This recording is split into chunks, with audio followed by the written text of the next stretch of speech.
Prince Philip was enrolled on a secret mission to save James Bond's box office fortunes from po-faced American film censors and succeeded with the help of the Daily Express. Film fans were saddened this month at the news of the death of Honor Blackman, who played the naughtily named Pussy Galore opposite Sean Connery in 1964's Goldfinger.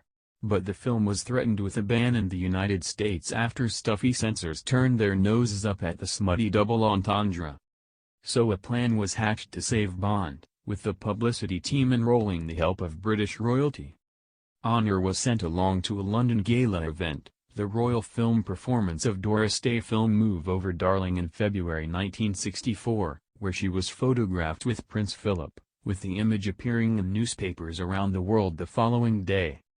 The Daily Express was among those who covered the meeting, revealing how the Duke of Edinburgh had asked her if she could manage all the attention of working on Bond while he gave what was reported as an expansive wave of the arm. Honor misunderstood, momentarily thinking he was aping the martial arts expertise she had shown in the TV show The Avengers. She adopted a judo greeting stance saying, "Yes, I certainly can," leaving the pair and other guests Leslie Phillips, Millicent Martin and Richard Attenborough in stitches. The headlines published the next day around the world included The Prince and the Pussy. After the publicity coup, Bond producer Cubby Broccoli flew to America armed with a file of newspaper clippings and dropped them on the desk of film censor Jeffrey Sherlock.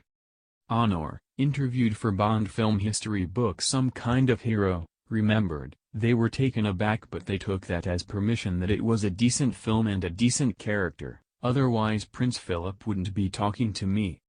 Honor then continued to cause a stir on the US chat show circuit. "I discovered they were also po-faced. They were so puritanical." When hosts refused to mention the character's tongue-in-cheek name, Blackman would lean forward and ask, "Oh, you mean Pussy Galore?"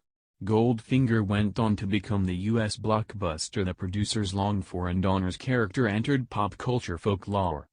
When the film premiered in London in September 1964, the actress stole the limelight for a second time, wearing a specially designed Goldfinger jewel on her hand.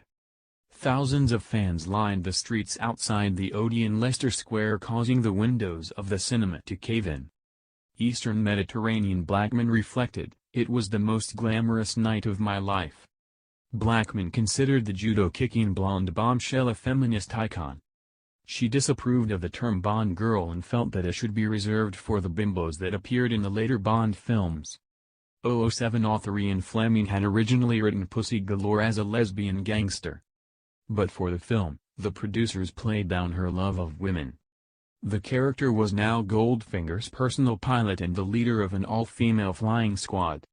Blackman felt she won the role for one simple reason: she was the hottest thing on television, and film fans saw that her playful tussle in the hay with Connery sizzled with sexuality. Blackman described the masculine actor, 5 years her junior, as the sexiest devil in the world. She said there was a great attraction between the two of them. She joked, "Looking back, it's amazing to me that hay didn't catch fire." The husky-voiced star looks back on her long-standing association with James Bond fondly. Blackman admitted Goldfinger had made a great difference to her life but was also resigned to the effect Pussy Galore had on her career. She said, "It's a terrible bore because nobody remembers anything else one has done because everybody thinks of me in Goldfinger."